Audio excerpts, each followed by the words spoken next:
here with the archaeologists like 35 years ago, and there was no air. I mean, there's room for everyone. I know from experience there's room for everyone. You gotta squeeze. Oh, cameraman. Do I get a copy of this in the end to show my grandchildren? No, this is for me. Man, stop talking in English. Okay. My grandchildren mostly don't know English. My wife and I, we went to high school together, high school sweetheart. We got married, but we don't speak English to each other. We only speak Hebrew. I actually dream in Hebrew.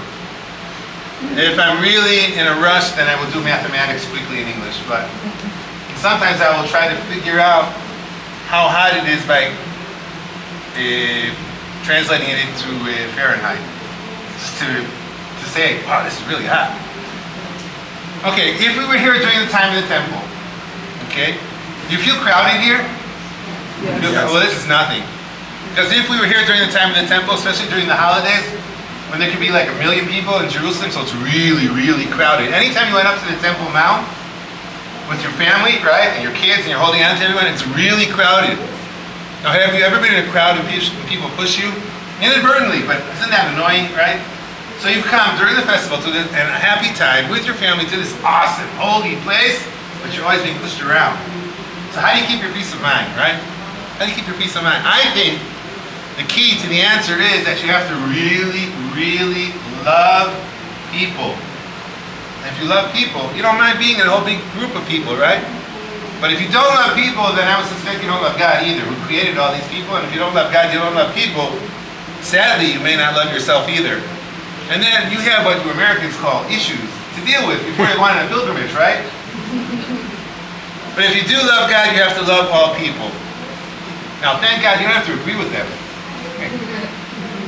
I have 9 children, not all of them, unfortunately, not all of them are religious like me. Not all of them are religious like me. Okay, I'll say that. Not all of them are religious, and that's very, very sad for me, but I love them all. I don't love everything that they've decided to do, but you have to intrinsically love all people.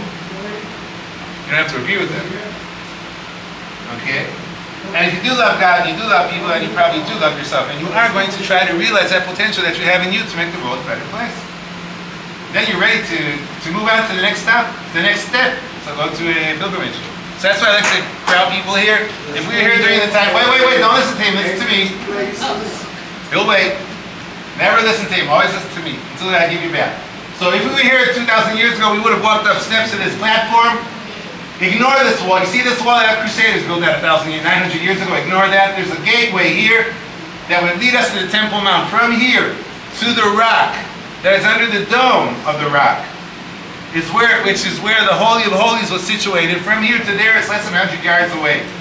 100 yards, less than 100 yards. It's like a Hail Mary pass, right?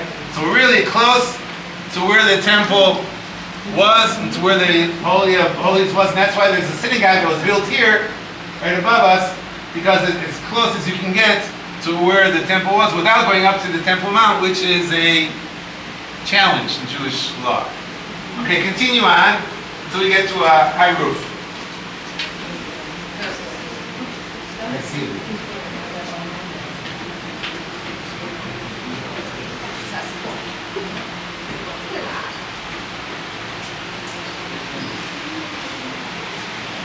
And then look over the ring, you look down, you see how far down the wall goes. All the way down to the bedrock. Okay. You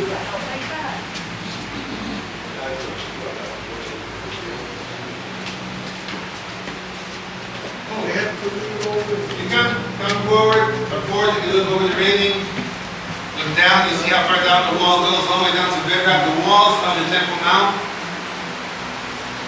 the retaining walls, the walls that delineate the limit of the Temple Mount, are all built on solid bedrock. Now if you look, you see there's plaster on the walls. This is a 14th century water cistern that goes all the way down to where you see the wall goes down. So we're standing here on a modern day Israeli bridge. Now, if you look at the western wall, you should notice the western wall, these stones are not original. The original stones are all smooth carved and they have a border frame around it, right? And every row that you go up is placed in about 1 inch, 2 inches. So this is part of a pass that was built after an earthquake in the 11th century. When we go Forward to the next part of the wall, the next part of the tunnel. To the right of us is the western wall. But for the first 25 steps, you'll be seeing this patch from the 11th century. Afterwards, you'll see 2 rows, smooth carved stones. You'll see every stone has a border frame. Look closely. You'll see the floss, the part that sticks out, has a margin etched onto it. And the border frame also has a margin etched onto it. We'll be passing over 2 windows in the floor. When you pass over those windows, look down. Don't freak out. Look down. Hi. All our fans at home, YouTube. wishing you a good year. Whether it be the scholastic year or the Jewish year or whatever, every day is the first day of the new year that starts from this day.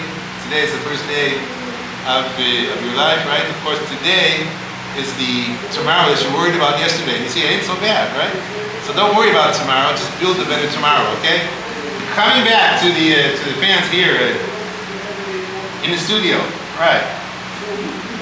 You don't realize how weird this is for me to be like.